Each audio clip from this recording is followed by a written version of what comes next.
All right, good evening, everybody. My name is Stephanie Mehta. I am the CEO and Chief Content Officer of Fast Company's parent. Before we get started, how many Aggies do we have out there? Raise your hand if you're, oh my God. All right, you're here, you're loud, and you're proud. Thanks for being here. We have an exciting panel for you this afternoon, and it is presented by our friends at Texas A&M University. And I don't have to do any work here. We're just going to let the crowd take control. And this is a great conversation because we're going to talk about visionaries and innovation as a force for good, which is, I think, a really terrific way to sum up the Fast Company grill here at South by Southwest. We also know that we are the only thing standing between you and cocktail hour, so we will try to be lively. And we will try to, you're gonna make us earn our cocktail. I am joined on stage by a true group of visionaries. To my immediate left is Dean Kamen, who is an inventor. You may know him as the inventor of the Segway, but he holds more than 1,000 patents. He's an entrepreneur, and I wrote a piece about him, and in that piece, we posited that his most enduring contribution to business and society may actually be FIRST, which is a global robotics program that we're going to talk about in a moment. To Dean's left is Dr. Amy Ware. She is the Jean and Tom McMullen Endowed Dean at the Texas A&M University College of Medicine. She also earned her executive MBA from the Bush School of Government at Public Service while she was running the medical school at Texas A&M. I can't believe you did that. Which is kind of badass. And finally, we have Colonel Michael Edward Fossum, who is the Chief Operating Officer of Texas A&M University at Galveston, and he is Superintendent of the Texas A&M Maritime Academy. Colonel Fossum joined Texas A&M following his retirement from the National Aeronautics and Space Administration. You may know it as NASA. And he is a veteran of 3 space flights with more than 194 days in space and more than 48 hours in 7 spacewalks in his 19 years as an astronaut. Thank you. So I want to start out by talking with all of our panelists about this topic of innovation, but particularly about nurturing the next generation of innovators and visionaries. Dean, I'm going to start with you. Why is it so important that FIRST invest try to instill an interest in science and tech in students? You've heard every speaker today talk about the fact that whether it's AI or all sorts of other issues, the whole world is facing a crisis. And unless we have a much broader pipeline of students coming up that will fill the medical schools, that will fill the engineering schools, this race that humanity is in between catastrophe and using technology to save us, catastrophe could win. And I believe in America, people have claimed that we have an education crisis and all sorts of other excuses. It's not true. We have great educational institutions from K through 12. The problem is that we have kids, particularly girls, that don't believe science, technology, engineering, mathematics is fun, accessible, rewarding. They have role models and superheroes from the NBA, the NFL, volleyball. They need to start seeing the world of science and technology as part of their future. And I created a sport, because sports are so powerful, that we built the only sport that boys, girls, any size, any age, you don't have to be the size of a football player or the height of a basketball player. All kids in every school can participate in our sport, and it's the only sport that every kid can turn pro. Dr. Ware, you have at the medical school innovative research and innovative solutions as part of your mandate. So what does that mean in the context of the School of Medicine? And I guess the question is, can innovation be taught? Absolutely. So I'll start. Innovation is important because innovation is needed in healthcare so desperately. And I'll give one short example. One of our PhD researchers, Dr. Ashok Shetty, he just last year introduced in an animal model a nasal neural stem cell spray that will help reduce, for dementia, this onset of symptoms by about 10 to 15 years. And now he's getting a patent. And again, that transferable knowledge of being innovative and hopefully making a huge difference in dementia, which I think you all know, like 7 million Americans suffer from dementia, and it looks to be like probably by 2060 that number will double. So innovation is something that absolutely can be taught. You have to allow for risk taking, you have to allow for creativity and problem solving. You need to teach them that, but absolutely. Colonel Fossum, Texas A&M has a really long history of conducting applied research in a host of cutting-edge fields, including space exploration, and I think we're going to talk a little bit more about space on this panel. How does that legacy influence the culture of learning at Texas A&M? First of all, I want to tell, Dean and I were probably similar as young people. I grew up hungry to learn about science. I wanted to read so I could read what was in those books. Texas A&M was founded as a land-grant university. We are tied to the land. The mission, fundamentally, the original mission was to educate the working people of the state of Texas. The A stood for agriculture. The M was for mechanical. Read that as tractors. It was very, very practical. So we're the ones that take that actually do apply it, that look for solutions to make things better, to make them stronger, make them more efficient, etc. But it's a roll up your sleeves and get the job done kind of attitude that comes with everything with the university. That's always looking for innovation. It's listening to the problems, it's engaging them, and it's finding solutions for them that we can put to work right now. And so how do you make sure that you don't rely too much on that legacy, right? Because that's created your culture, but you can't rest on your laurels. No, we continue to grow. We're looking at opportunities, and we've grown from a land grant to a sea grant, and now a space grant institution.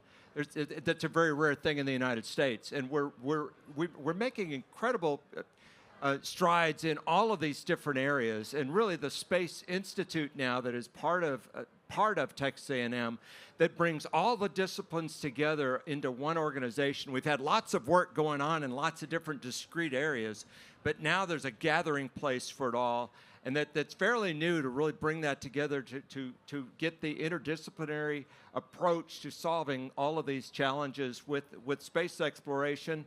And a lot of the space exploration is also about bringing things back to Earth. Dean, one of the things that's so striking about FIRST, and I want to tie this back to the theme of being a force for good, you talk a lot about how your students that participate in FIRST are not just learning science and tech skills, they're actually learning important social skills and important sets of values. Can you elaborate on that a little bit? We actually copyrighted the term gracious professionalism and cooperation. In most sports, you can win either by destroying the other team and winning, 1-0, or by being, really good at what you do. In the real world, destroying your competition is not a way to improve the human condition. I'm building insulin pumps. I don't think somebody's going to destroy our building so that they can build an artificial pancreas. We're actually building them too. I'd love to put myself out of that business. The point is, in the real world, the public will get better in every generation if they get to see all the different good ideas, and the ones that emerge to the top become standard of care. So we tell all the kids that are participating in FIRST, almost every robot, we have 82,000 teams this year, almost every robot will lose, but all the kids will win if they learn how to share, cooperate, teach each other. And so they have a cooperation. And if you walk through the pits, you'll see these kids making their robot as good as it can be, but when it comes off the field and they happen to be in a competition with another team and an axle broke or a part broke, the team that got the broken part will get support from every other team, including their direct competitors, to try to help make their robot better for the next round. All these kids work together all the time, and it's what makes FIRST such an incredible environment. And so how does that translate, do you think, into their other walks of life? I mean, have you heard anecdotally about young people who are taking those skills of cooperation and applying them in their summer jobs or at home or in their work with nonprofits? I have now about 1,000 engineers in my day job. I build medical equipment. We got to talk.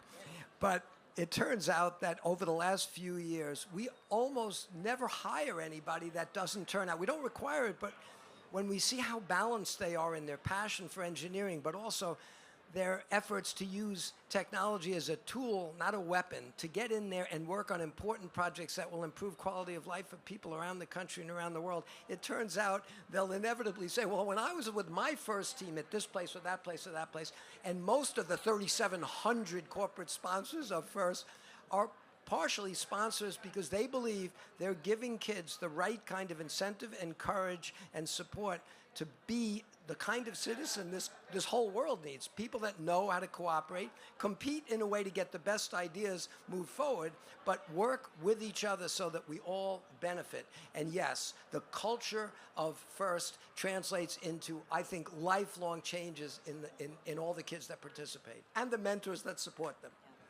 Dr. Ware, I want to ask you a little bit about the rural medicine program that you have at the School of Medicine. What is the requirement for your students, and why is it so important for you to have rural medicine as part of the portfolio of things your students learn? Absolutely. So I am so proud of our rural medicine program. We started about 4 years ago. As you may remember, Texas is leading the nation in a not good way with the number of rural hospital and clinic closures. We're number one, not in a good way. So we want to make a difference. So for our medical students, starting this summer in the incoming class, the first year class of medical students, it'll be a requirement for each and every one of them to have a 2-week rural medicine elective. And the reason we're doing that is because not everyone's going to practice in rural, right, Texas or anywhere in the U.S., but basically they need to understand what lack of access and resources there are. We talk about austere medicine. Austere medicine can be in rural communities throughout the nation. Space, very austere, right? But having them have that exposure and knowing what the lack of access is critical. Whether they're going to be practicing as a cardiothoracic surgeon in Dallas or elsewhere, they need to know what may not be there in terms of medical care. And do you think that having to go through that cohort has opened eyes and perhaps even convinced people to pursue a different kind of practice than they might have when they came in? For sure. The first few students that we did electively, where they would go and do their 2-week requirement or 2-week rural elective that was not a requirement. It'll be a requirement for the medical students coming in this summer. We had the first 3 that were from big cities, Houston, Dallas, Fort Worth, and now they're going to go into primary care and practice in rural communities. They've already signed up and engaged. So the program's working, and I'm thrilled about that. That's very impressive. Colonel Fossum, what are the skills and values that you want your students at A&M to emerge from? Well, first of all, I think we've got a world-class education in the engineering and the sciences and in everything. We're a Tier 1 AAU university, and we earned it.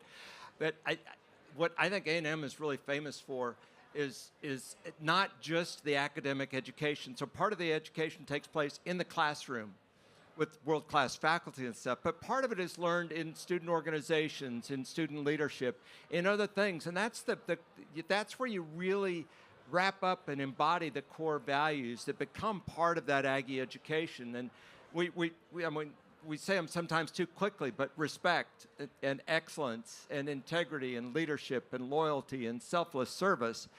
And for me personally, there's even more. I would say love is one of my personal core values that I've learned and practiced at A&M. So is honor, that I think are so important. And that's important actually for all employers that are looking for people with those kind of values that are baked in, that come natural because it becomes part of who we are. We get great young people in, and we just help refine those kind of things. But every workplace is looking for those kind of values to strengthen their workforce, as well as, like I mentioned earlier, roll up your sleeves and get the job done. Aggies don't quit. You keep going for it. And like my journey to be an astronaut, I applied 13 years before I got in. And I was blessed, but it was a lot of no's. And the persistence of continuing to pursue that dream and do great work in the other work I was doing, frankly, so eventually that might come true. Given your experience as someone who's served your country, do you think that service is still important to a new generation of young people coming into universities or starting in FIRST robotics programs? I think that service is important. I think we need to talk about the value of service even more, though, to help inspire, show them the examples. Help them understand the value of serving your country, serving your community, serving your state in some way to give back, whether it's part of your professional job or whether it's the thing you do part-time as a volunteer effort outside of there. You know, it's really intense, you know, living, you know, in orbit for half a year, living at the You don't say. pointy end of it, you know, and then, you know, I came back to Earth. And you start to look around and you think, okay, how can I make a difference? And that's why I'm at Texas A&M now, giving back in my own way to inspire the next generation of leaders. Dean, I want to ask you a little bit about some of the employers that our young people may be finding jobs in. The tech industry is getting a little bit of a bad rap right now. I was wondering if you could talk a little bit about, you know, how do we enable our young people who are going into work environments where they may not necessarily, their values may not necessarily align with the values of their employer? Based on your experiences with FIRST, how do we empower our young people to speak up and do the right things and say the right things and use their visionaries, use themselves as visionaries for forces for good? Well, you just heard somebody who's obviously done an enormous amount of giving to this country talk about its honor, its honesty, its work ethic. And I think, as I said, the FIRST program gives these kids that perspective. And they see the 200,000 volunteer mentors that are working with them because they believe in encouraging these kids. And I think what's happening is these kids are being very selective about who they go work for. It's not about what are you going to pay me? It's what is this company doing? How is it going to make the world a better place? I build almost exclusively medical equipment, and we don't have a lot of trouble attracting the best of the best from all these schools, not just because I know them through FIRST, where they came up, but because they know our company is dedicated to doing the right things for the right reason. And these kids, it's a seller's market. There's such a shortage of really good technical people. They don't have to go work anywhere. They can pick and choose, and I'm happy that I am sure we don't pay as much as some of those big companies you talk about. We certainly don't pay them as much as they can go get on Wall Street by using their technical skills to be an analyst and game the system. But they come to DECA to work on making artificial organs, to solving problems with treating cancer and diabetes and end-stage renal failure. We believe strongly that if a kid is more interested in what they can make, we don't want to hire them. But if anything, there's less of an issue with that now than there was a few years ago. The disillusionment of a lot of young people when they've seen what perverse incentives have been driving our culture and our economy has only been good news to us. As I said, we have 1,000 engineers now in my little company. I got 100 open positions, and we'll be taking a lot of those really good kids that have not just the skill sets, but have the right attitude to make a better future for themselves and all of us. And a lot of that they got from being involved in FIRST in the first place. It wouldn't be South by Southwest in 2025 if I didn't ask a question about AI. Dr. Ware, I'd love to hear a little bit about how you think about AI and medicine, and in particular, how do you think about introducing it into the classroom? So AI is here, obviously, and we need to embrace it, and we need to use it for what it's good for in terms of the healthcare professions and particularly the medical school. So using it for tutors for our medical students, using it for our patients. There can be digital assistants to help them navigate the very complex healthcare system. And then for our physicians, physicians have sometimes a lot of burnout from the electronic medical record and all the day-to-day stuff that has to be done.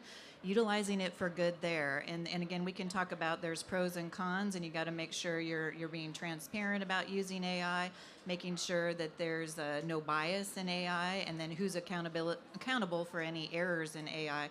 But absolutely, we need to be leading around that. Dean, is AI a force for good or not? There's only two things wrong with AI. It's not artificial, and it's not intelligent. And no, that's important. I'm not just playing semantics. It's a tool. But people that don't understand it, when you call it artificial and intelligent, imbue it with either, oh, it's going to solve all our problems. Some loonies believe that. they're ridiculous. And others think it's the end of life as we know it. They're equally ridiculous. It's a tool. If properly used like any other tool, it can help us move forward. And like any other powerful tool, it can be turned to the dark side and be used as a weapon. So the real answer is to stop the mystique around it and have more kids learn how to use it and make sure that doing it in the context of being a powerful tool, especially in a world like electronic medical records and in helping doctors that are overwrought with all sorts of things. It's a very powerful way to sort through data. It's a very powerful way to do a lot of things as long as you understand what it is. It's a tool like any other tool developed over time, and people thought electricity was going to destroy humanity, the steam engine was going to. There are people that are just technophobic and they're very loud. And then there are people that are technically naive. They're equally loud. The people in the middle that know what they're doing ought to set the policies and set the use and put AI in a place where it makes life better for all of us. But it won't happen when the loud noises at each end keep distracting people from reality.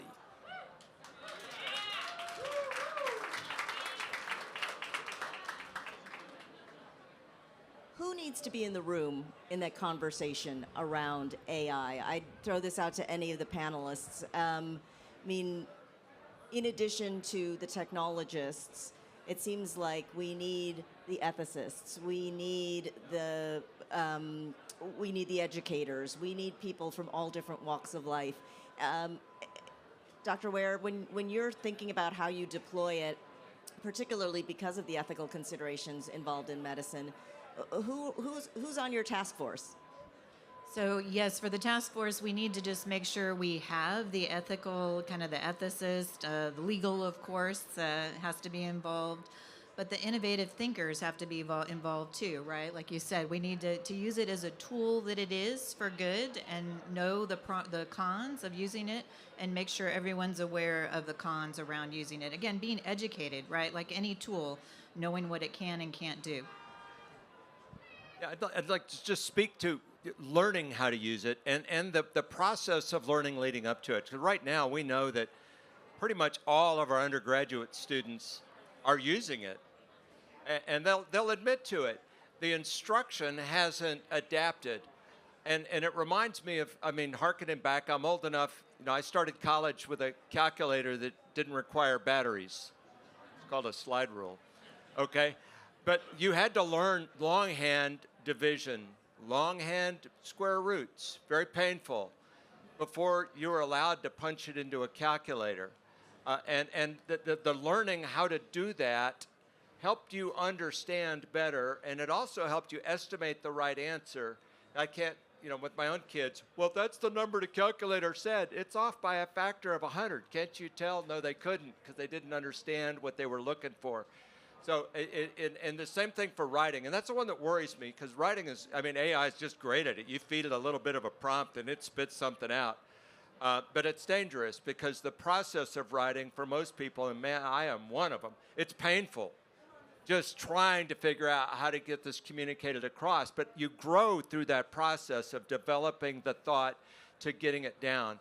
And so I think that's my concern about AI is that we might just change developmentally if students don't grow up learning how to write an essay and things like that too. And so that's the cautionary note. It's great. It's going to absolutely revolutionize things, but we always have to have the ability to sanity check it and understand, for a doctor, absolutely critical lives are on the line, but for everybody else, it's essential too. Dean, with the robotics competitions, are there any guardrails or restrictions around what the students can and can't use as they're doing their calculations and their modeling? So we give them a very specific kit of parts, and if you don't mind, I'm going to take 1 minute now. We have Lego League. We have Lego kits. They must use only that. They have a fixed amount of time, and the answer is they're very constrained so that it's a fair field for all of them. And then we have First Tech Challenge for the middle school, and then we have the big robots. They weigh 140 pounds and all sorts of stuff, but it's expensive. Over the last couple of years, we've been working really hard to create a standardized small kit that will include capabilities for kids to really learn how to, for instance, do coding and how to build things, and working with little companies like Raspberry Pi and DigiKey and companies here that want to help us get to kids because they want them. We developed a kit with a very powerful processor, better than the PCs you're running around with. It's got 4 cores, 400 megahertz clock. It's got, Bluetooth and Wi-Fi, and we can build this whole kit for under $100. I went to the governor of the state of New Hampshire last year and said, I've been pushing every governor in the country. There should be a first team in every school that has a football team, a basketball team, because we are the only sport that they can all play. But last year, after we made this kit, I went back to our governor and said, you know what, we can make a robotics kit that will be exciting to all kids, that they can use as a platform for programming that costs less than a textbook. So I said, Governor, I'm now not asking you anymore for a first team from every school. I want a first robotics kit in every classroom, just like the textbooks they don't open. And we made 20,000 of them because the state of New Hampshire agreed, and we're doing that. And I figured in this little state of Texas, we don't want to leave them behind. So I figured I'm going to deliver tonight an official gift to a guy running a prestigious engineering school and tell him, you're going to help us make sure that Texas has one of these in every classroom for your pipeline. Oh, let's see this. Let's see this.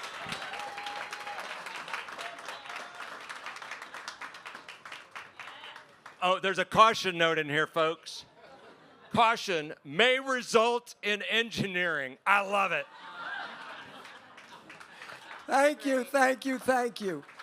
So the long answer is we try to make sure, whether it's a Title I school where most of the kids have never met a scientist or engineer, or a private school where these kids have unrealistic advantages in a world that's separating the haves from the have-nots, we created kits and competitions by which all the kids have an equal playing field. They have to use what's in the kit, but they can add as much imagination as they want, and they bring mentors from all over the country to help them in the spirit of inventing. And if you come to a competition, by the way, the championship, it will be April 16th through 19th. It happens to be in Houston, Texas this year. We're going to have 55,000 kids there that are the winners of 182 cities that are having their March Madness events. Please come.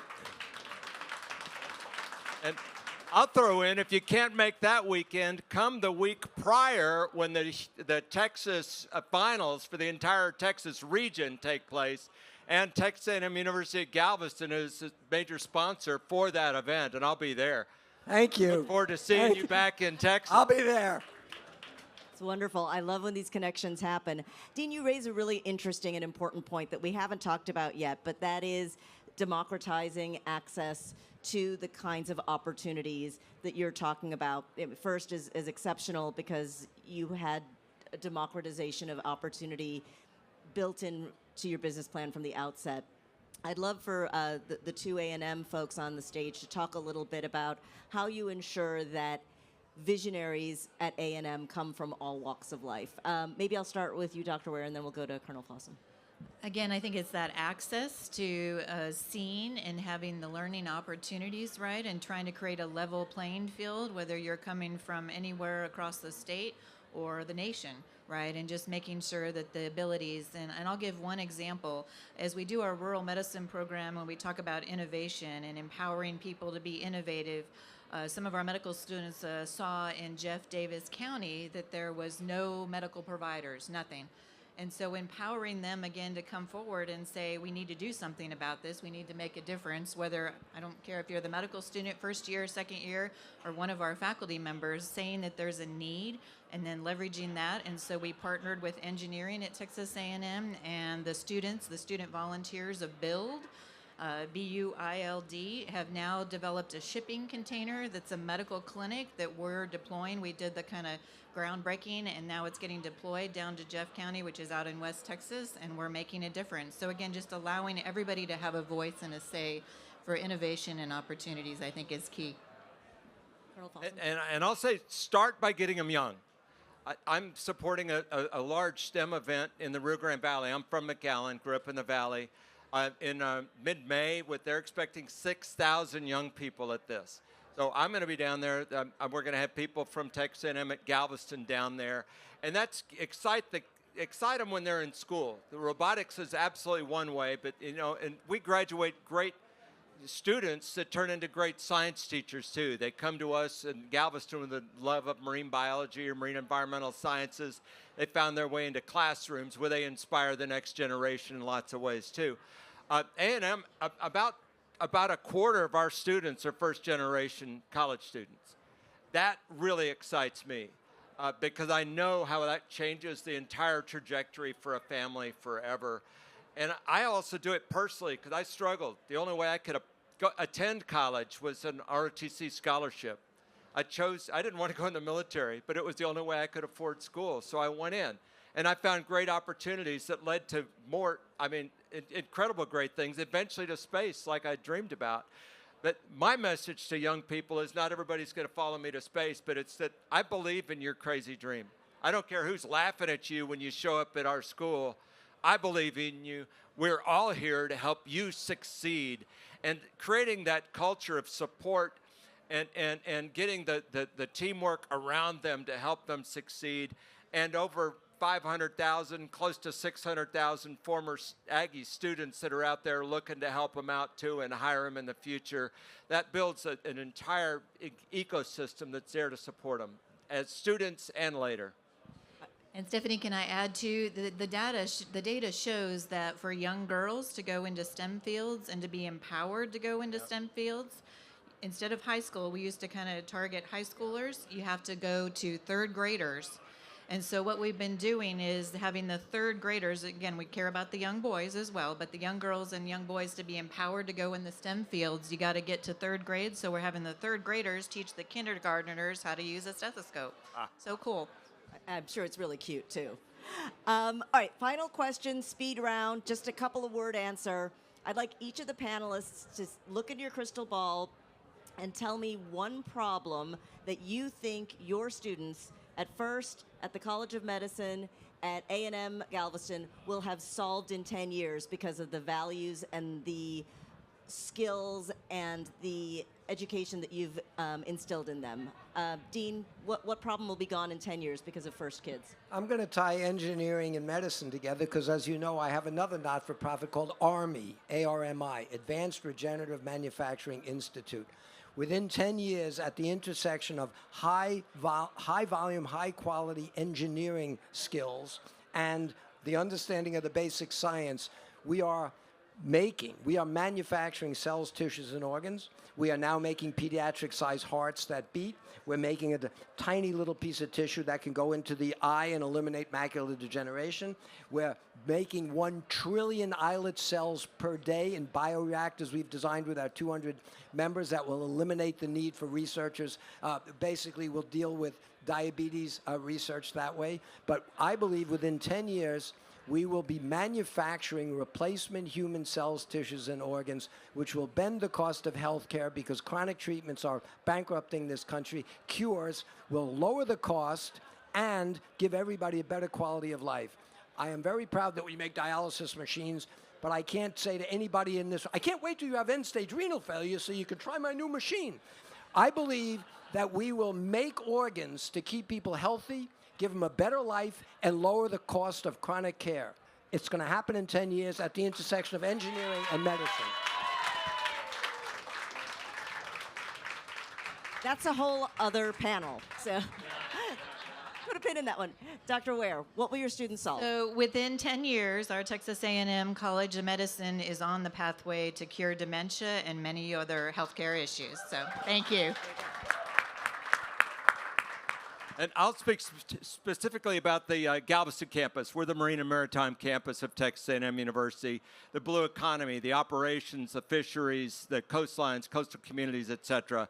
Within 10 years, we're going to finally build the coastal spine, the Ike Dike, to protect the greater Galveston Bay area.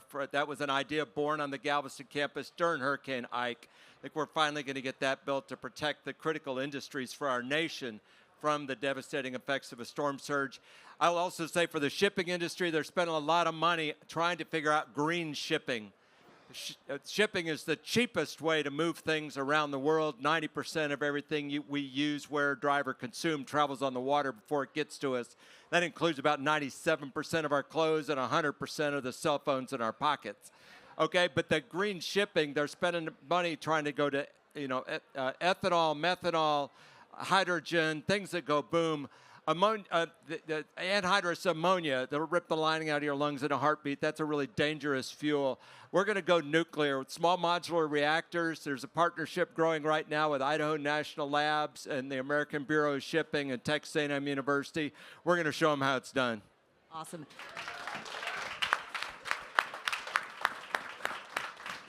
I want to thank all of our panelists for an amazing conversation, but above all, I think for the inspiration that you've provided for all of us. Colonel Fossum, Dr. Ware, Dean Kamen, thank you so much, and thank you all for being part of the Grill.